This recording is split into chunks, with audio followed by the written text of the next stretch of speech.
Now let's talk about Triple H, who did his usual pre-takeover media conference call this week. Triple H showed his ass a bit on that call.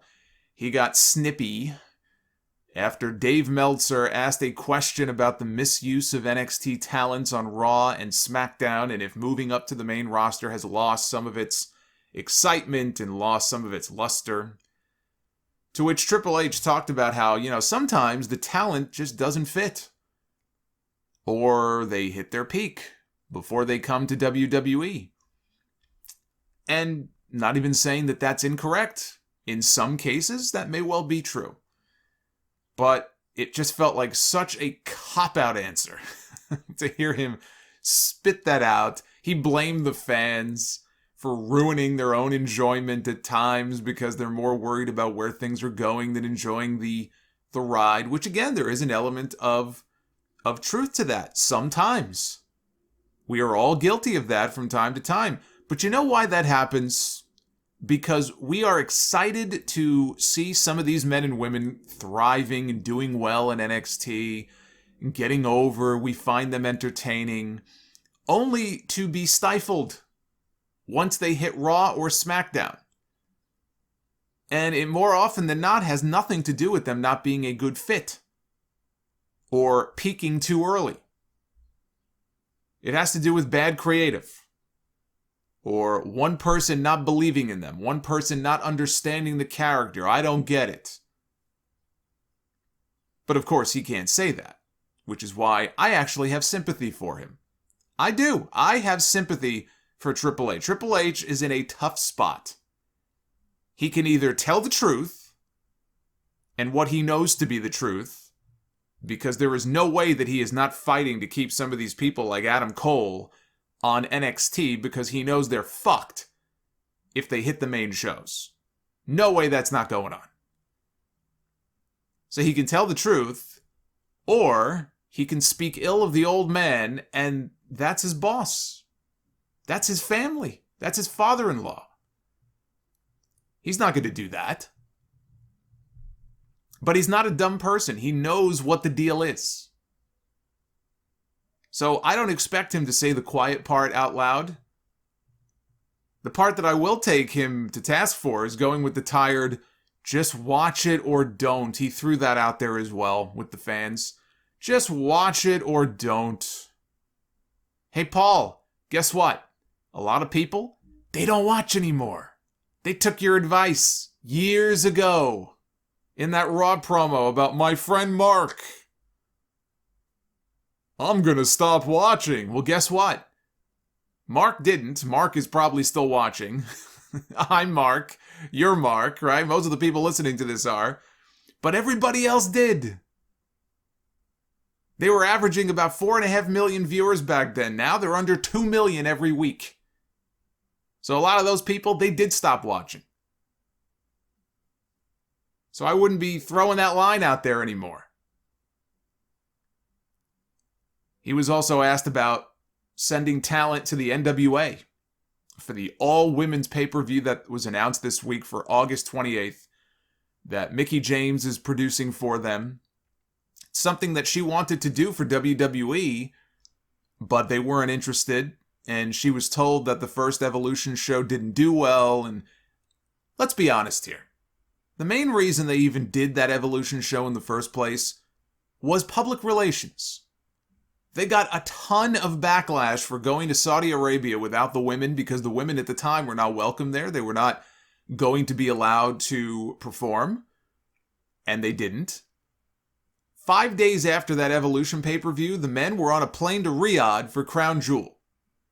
Evolution was their attempt to calm things down. That is all it was. Were it not for that, I honestly don't believe there would have been an Evolution show. Not at that point, maybe later on. But Mickie had made a remark this week about wanting the best female talent in the world to appear on their pay-per-view, regardless of contractual status.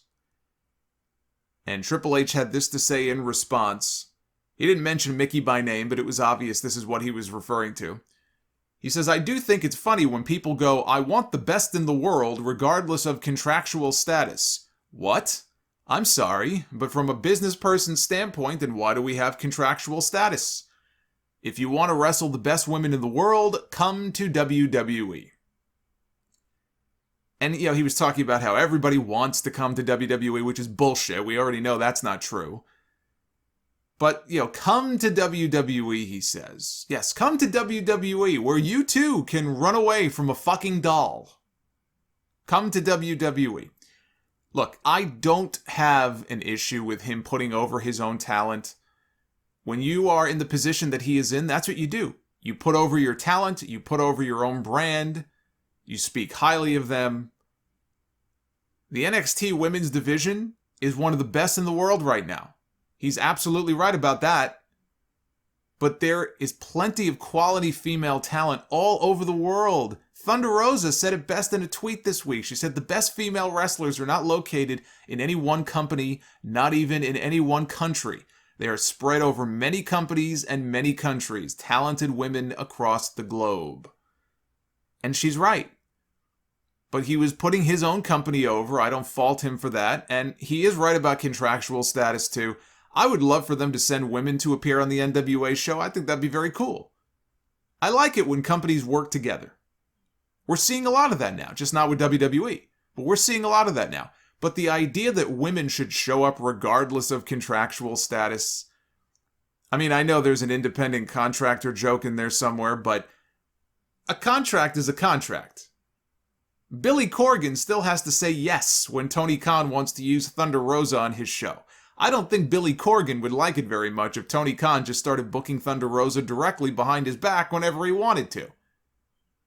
Because she has a contract with the NWA. So that was a pretty dumb thing, I think, for Mickie to say.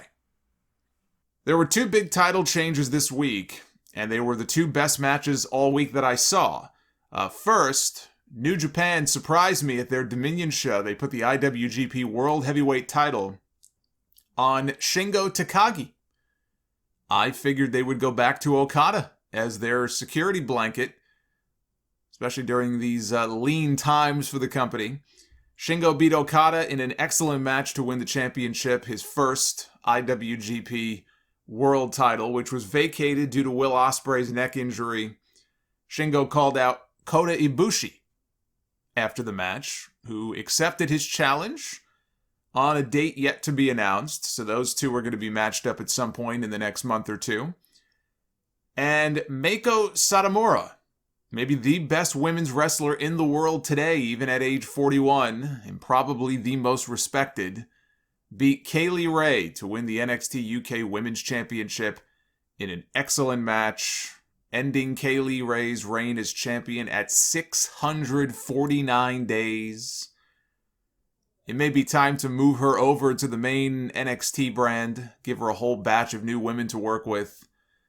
For Satomura, I was chatting with some of our YouTube members in the Discord chat that I just mentioned, and I said this the other day. I said I would love to see Satomura just one time. Doesn't have to be a program. Nobody has to shift brands. Doesn't even have to be for a championship. But just one time, I'd like to see Meiko Satomura in the ring for a big match against Sasha Banks. And I know they both have a great amount of respect for each other. When Sasha took her little sabbatical a couple of years ago and disappeared, she had gone, I think, to Japan for a few days to actually train with Satomura, and Satomura has spoken highly of her as well. You put those two women in the ring together for a big match, I just put that out there into the atmosphere. Whatever happens, happens, but that is a match that I would love to see.